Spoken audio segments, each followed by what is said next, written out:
Bom dia, boa tarde, boa noite, pessoal. Então vamos seguir com o nosso estudo sobre as leis de Newton, dessa vez focando no conteúdo de forças, os tipos de forças que existem, com as quais a gente aplica aí o tempo todo as leis de Newton no nosso dia a dia. Força, moçada, como diz o famoso bebezinho aí do meme. Vamos começar com a força peso. Vamos observar aí esse GIF, esse videozinho aí de um experimento muito interessante que foi feito numa câmara a vácuo. Olha isso, gente, olha que coisa espetacular.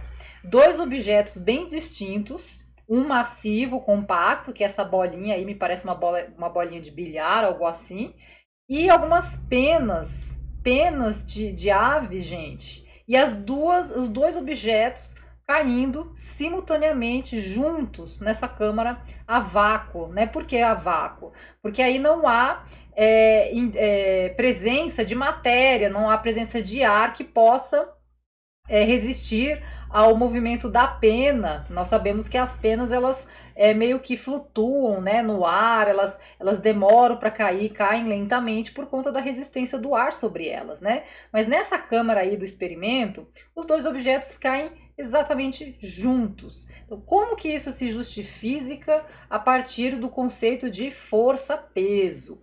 Vamos analisar juntos. Então vamos lá, gente. Como o próprio nome já diz aqui, como a própria expressão já diz, peso é uma força. Aí está o primeiro paradigma que a gente precisa quebrar no âmbito do estudo da física. No cotidiano, a gente utiliza a palavra peso como sinônimo de massa. Sabe quando alguém fala assim: ah, eu fui medir meu peso na balança, né? Eu estou pesando 80 quilos.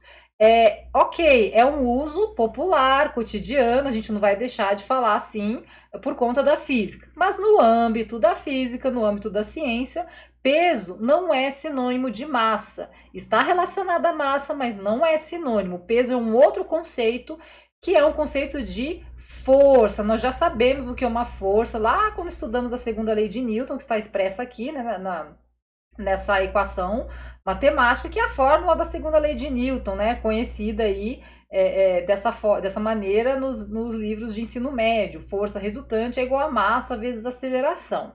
Então vamos aplicar essa expressão à ideia de peso. O que é o peso? O que é a força-peso? Gente, a força-peso ela é a ideia da força da gravidade atuando sobre um corpo, que tem uma massa m, gerando nele uma aceleração g, que é a aceleração da gravidade. Então, é exatamente isso, gente. A gente está falando de força da gravidade. Então, o peso aqui, a força-peso, não é sinônimo de massa, mas é sinônimo da força que a gravidade exerce sobre um determinado corpo. Então, quando a gravidade exerce essa aplicação de força em um corpo com uma massa m, esse corpo com a massa m vai ser acelerado, ele vai ter a sua inércia interrompida, lembra? Se ele não tiver apoiado em nenhum objeto, ganhando aí uma aceleração igual a g, que é a aceleração da gravidade. Na superfície da Terra ela tem um valor aproximadamente igual a 9,8 e geralmente nos cálculos aí de física, principalmente do ensino médio, os professores, os livros aproximam esse número para o valor 10, né, para facilitar os cálculos. Então tá aí, tanto a bolinha quanto a pena são aceleradas com esse valor de aceleração. E eles são acelerados por conta da segunda lei de Newton, porque é uma força exercida sobre eles, no caso aqui a força-peso. Então, mais uma vez, é uma força que, portanto, é uma grandeza vetorial que tem uma direção, um sentido e um módulo. Quando a gente faz esse cálculo, a gente descobre o valor da força-peso que atua sobre um corpo, é sempre a massa do corpo vezes a gravidade. Essa força-peso, ela é devida à gravidade, à força da gravidade, que vamos estudar com mais profundidade mais à frente.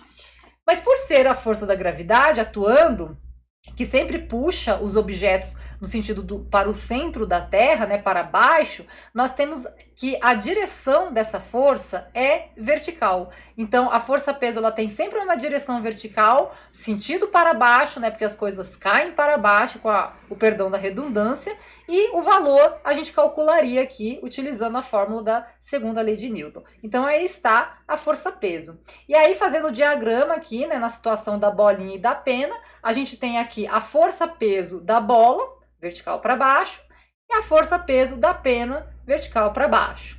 Alguns livros trazem a letra P direto, assim, P e o vetorzinho, força-peso.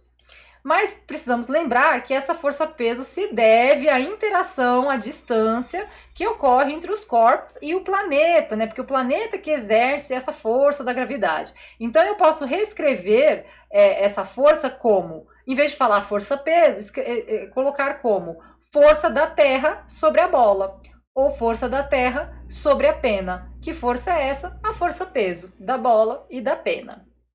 Então agora você consegue voltar lá no GIF e explicá-lo com base no novo conceito de força-peso que acabamos de estudar.